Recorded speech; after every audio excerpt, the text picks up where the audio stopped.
Let's hear it for the hype band! Woo. Thank you, Ryan. Thank you, Shayla. Thank you, Carol, Larry, everyone.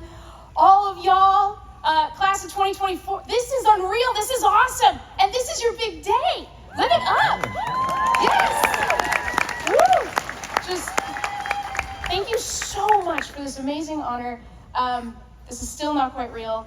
I have my husband, my two kiddos, Julian and Lena, and our dog, Zuko. If anyone wants to just pet the most amazing little creature, he loves people. He's right over there. He's right over there.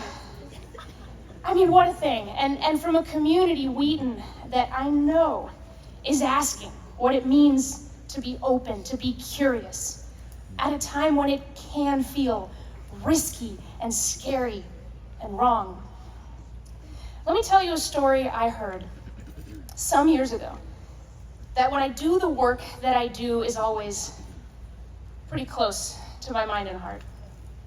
Some years ago in Washington State, on one side of a field, it's a little bit like this field, there was a protest over a war. On the other side of that field, there was a counter-protest. Crowds of people moved and chanted on both sides. There was a lot of passion, some anger, and loads of certainty. A man sitting at one of the protests looked across at the other and noticed a woman holding a particularly sharply worded sign.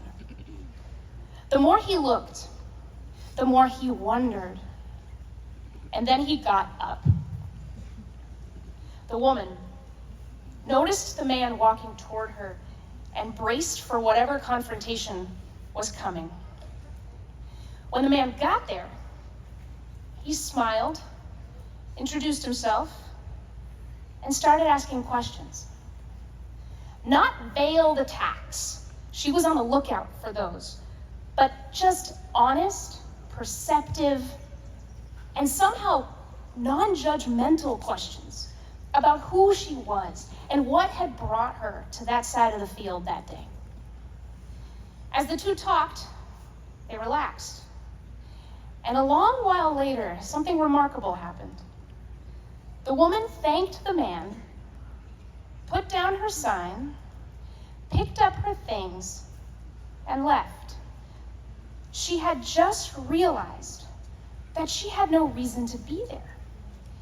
Invited to examine her own opinion by someone who didn't share it, someone who saw and wondered about its whole shape. She had learned that she didn't actually believe what she thought she believed. And she wasn't upset to know this or embarrassed. She was grateful.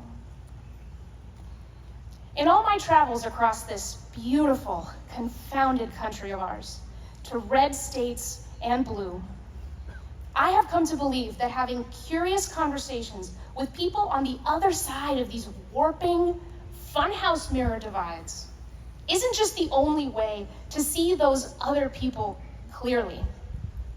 It's also the only real way to see ourselves clearly, too.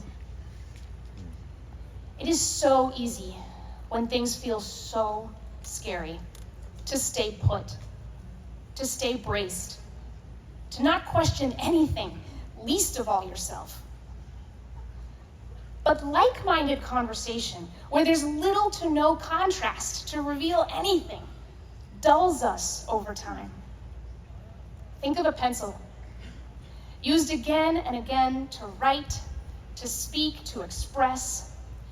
No matter how carefully you lean the tip one way against the paper this time and then the other way against the paper that time, it will lose its point, its crisp, knowable, readable edge, unless you give it one thing: friction.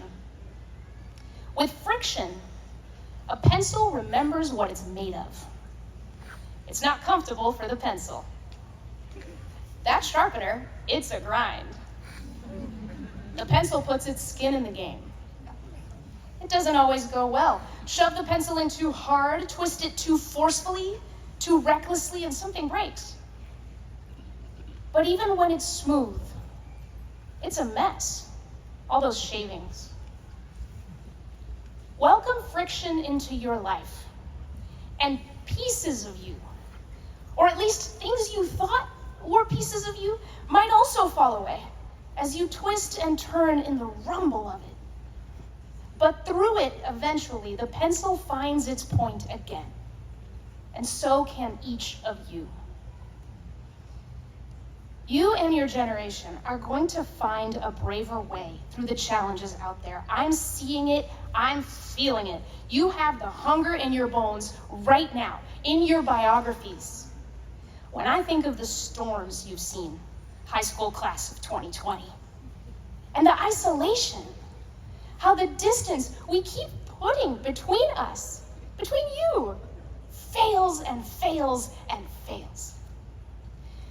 You've seen the shows and showdowns we stage when we project into our disagreements, when we misperceive what they're really about. You've seen us be too afraid of someone different to get close to them, and also too afraid of what they'll reveal if they get close to us. You've seen us tell ourselves that our disengagement with the other side is our strength, our protection, that it's all because we know ourselves.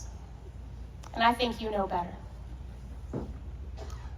Wheaton College class of 2024, the world you're about to change does not need more smashers, shamers, snappers, or haters, but sure could use some sharpeners and whole new crowds of people who are brave enough to be confronted with their own opinions and find out over and over again who they really are. Stay curious, stay sharp, and congratulations, class of 2024!